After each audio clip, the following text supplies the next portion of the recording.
This is Academic Caramel Curls back again with another video. I'm sorry it's taking me so long to record another video for you guys, but life has definitely been lifing. And as promised, I said that we were in for a treat for a spooky, scary story time series. And here today, as promised, is another spooky, scary story that I have for you. Today, we're going back to the paranormal city of New Orleans with this story, a true story about someone's encounter during Hurricane Katrina. I found this story while combing through Reddit, and I believe it's a spooky treat that everyone will enjoy. Let's go.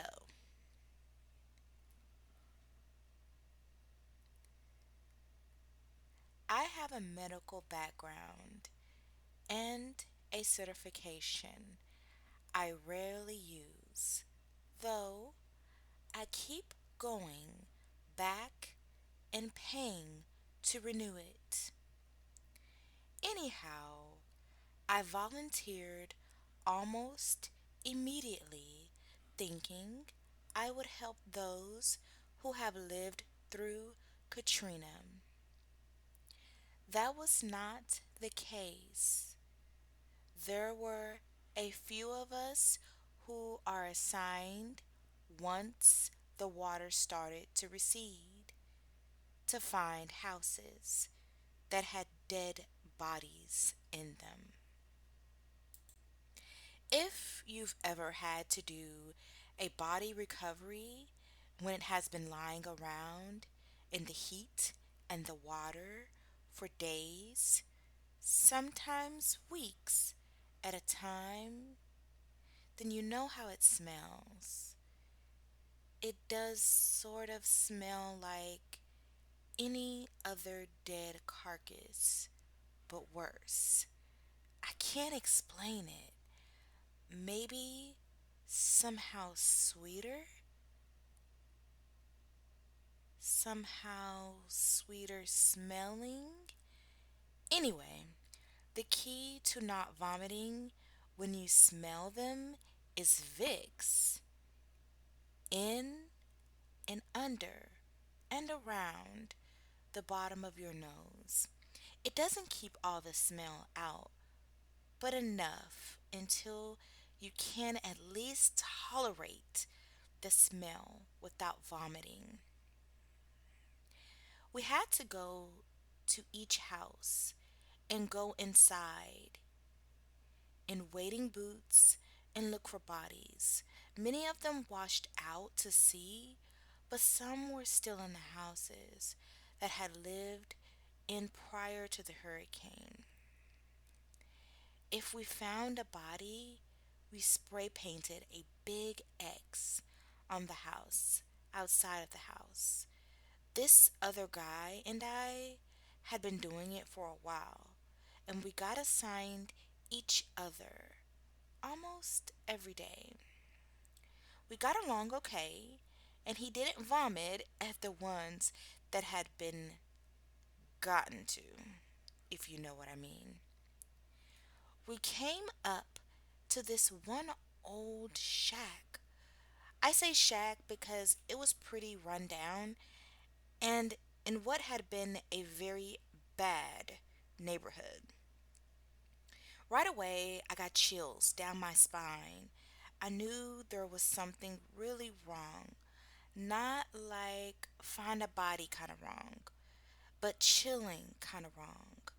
New Orleans has certain areas that just gives off these vibes. And my understanding is there is a lot of voodoo practiced in certain areas. Anyway, against everything, my body was screaming at me. We went in the house. The first thing I could smell was a body, and the second was something almost earthy and moldy. I looked at my partner. I will call him Jay. He was white as a sheet. I could tell he was getting that same feeling I had been getting. It was obvious from the weird bones hanging from the ceiling. I would bet money they were cats, something odd, and had been going down in the house, as well as strange beads and carvings in the bare wood in the walls. We went into what was a kitchen, and there, chained to a beam, was an old lady, or what was left of her. She had been chained, or she had chained herself by her wrists to the beam. Her guts were falling out on the floor. The creepiest thing was her face still looked as though she were alive and staring at us with a wicked smile, showing only partial teeth. They were nubs. My skin started crawling as the goosebumps spread over my body and my neck hair stood up. Suddenly, I heard the most unearthly, cackling noise I've ever heard in my life, and my flight or fight kicked in. Jay and I knocked out of there. We quickly painted the X and literally ran to the next house. Now I don't know if that old lady had practiced voodoo or whatever, but that scared and ever living it scared the ever living shit out of me. It still gives me nightmares. The people I feel sorry for are the ones who had to take that crazy lady out of there. Jay and I discussed it that night after we went back to the hotels north of there. He had heard the cackling too, but we both said it had to be the wind or something. This next story is about an encounter with a paranormal, spiritual being of sorts. When a mother takes a trip to New Orleans for the countless number of times, she gets an experience of a lifetime. I guess this would be the best place to post her story because I have to tell somebody. When she told me over the phone, I got seriously freaked out. My mother is incredible. She is my absolute hero.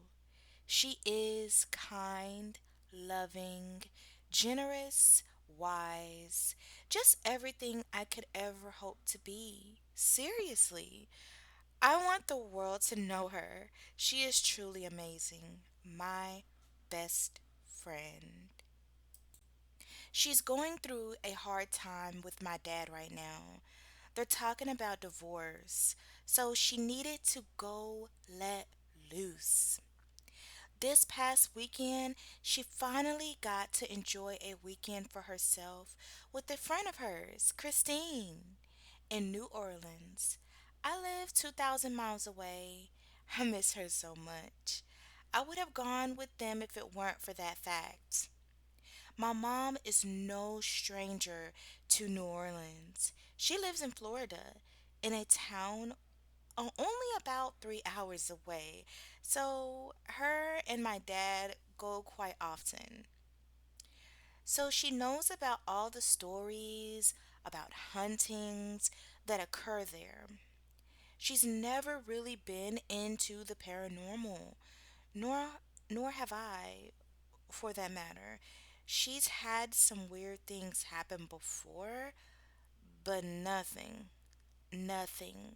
like this. Her and Christine stayed at this place called Hotel Villa Convento. If you didn't know, this place is ridiculously haunted. It is also rumored to be the house of the rising sun. It was a former whorehouse.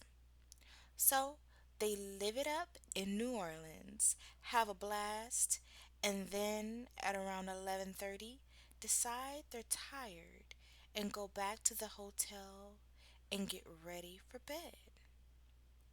Christine makes jewelry, and she was wearing one of her pieces.